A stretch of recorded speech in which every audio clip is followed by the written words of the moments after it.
नमस्कार, मैं योगेश राणा। आज का यह वीडियो कई मायनों में बहुत ही खास है।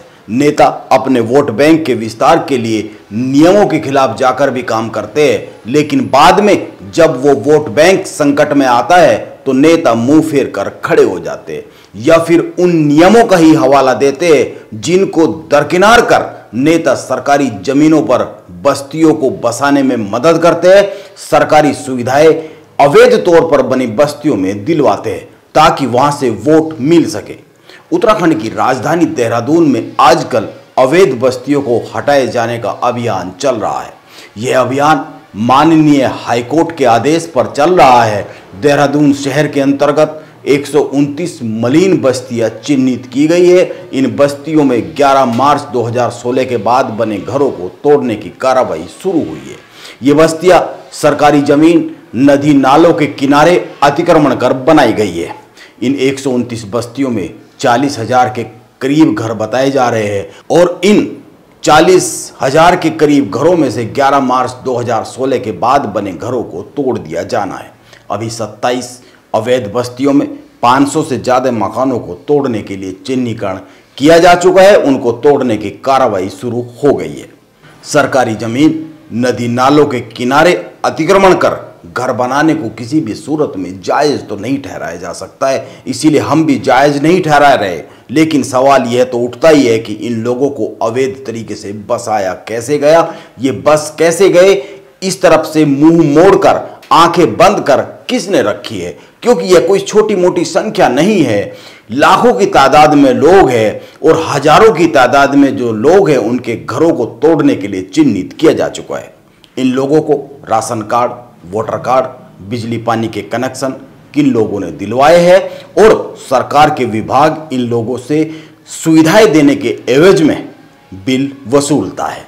साल 2012 में उत्तराखंड में मलिन बस्तियों के मामले में एनजीटी ने सख्त रुख अपनाया और इसी साल हाईकोर्ट का अतिक्रमण हटाने का आदेश आया तो तत्कालीन कांग्रेस सरकार एक्टिव हुई। मलिन बस्तियों के नियमितीकरण की प्रक्रिया शुरू की गई क्योंकि यहां पर एक बहुत बड़ा वोट बैंक मौजूद था।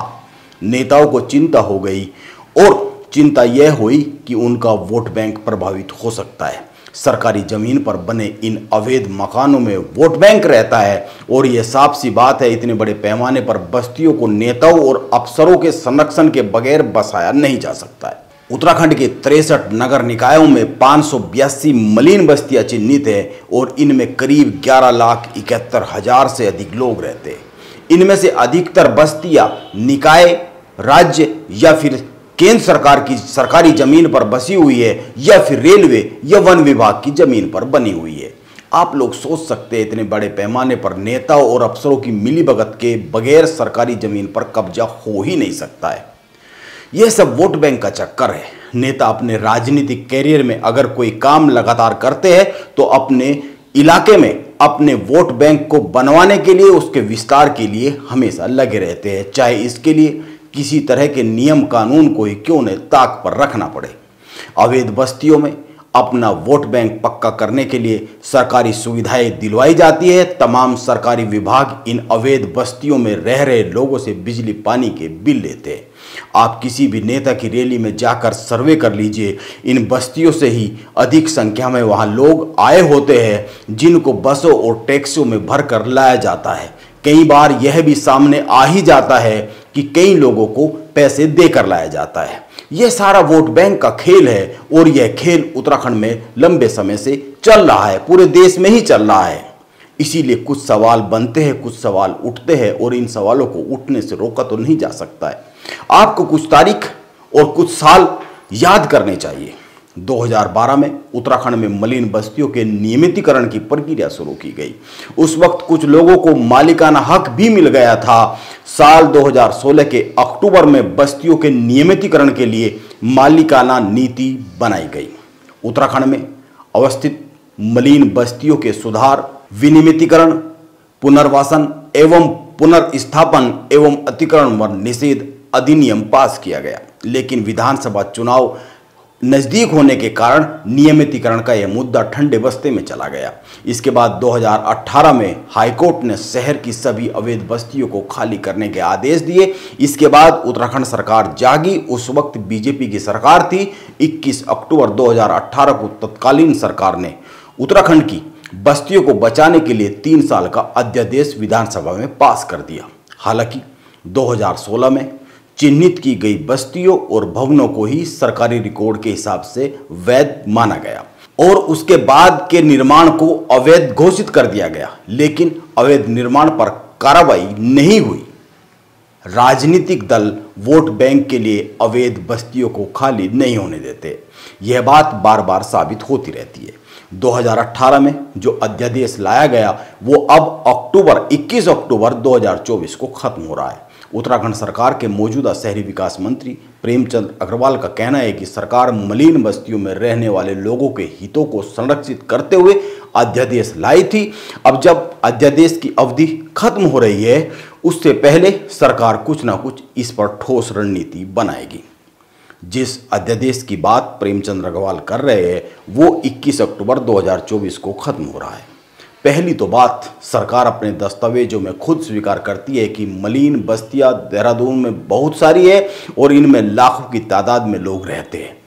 देश की आज़ादी का अमृत महोत्सव मन रहा है और एक ही शहर में लाखों लोग मलिन बस्तियों में रह रहे हैं। यह एक चिंता पैदा करती हुई तस्वीर है।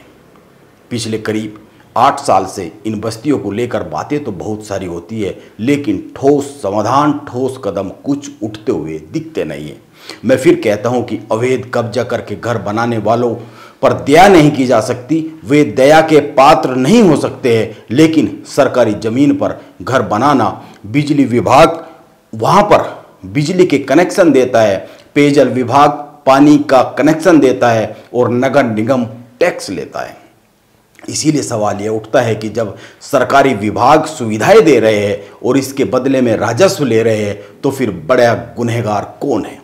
अवैध कब्जे करने वाला या फिर वो सरकारी सिस्टम जो इन अवैध कब्जेदारों को सुविधा दे रहा है, इनको वहीं टिकने दे रहा है, या फिर वो नेता जो अवैध कब्जों, अवैध बस्तियों को संरक्षित करते हैं, उनको संरक्षण देते हैं क्योंकि वहां से उनको वोट मिलता है। नेता अवैध बस्तियों में वोट के बदले सुविधाएं दिलवाते हैं, इसके लिए नारे लगाते हैं, इसके लिए रैलियां निकालते हैं, इसके लिए लोगों को इकट्ठा किया जाता है।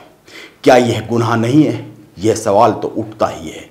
आप यह समझिए, क्या यह आप मानते हैं कि अतिक्रमण के जितने भी लोग दोषी हैं, इन लोगों को संरक्षण देने वाले नेता भी उतने ही दोषी है और उन नेताओं की मदद करने वाले अफसर भी उतने ही दोषी है?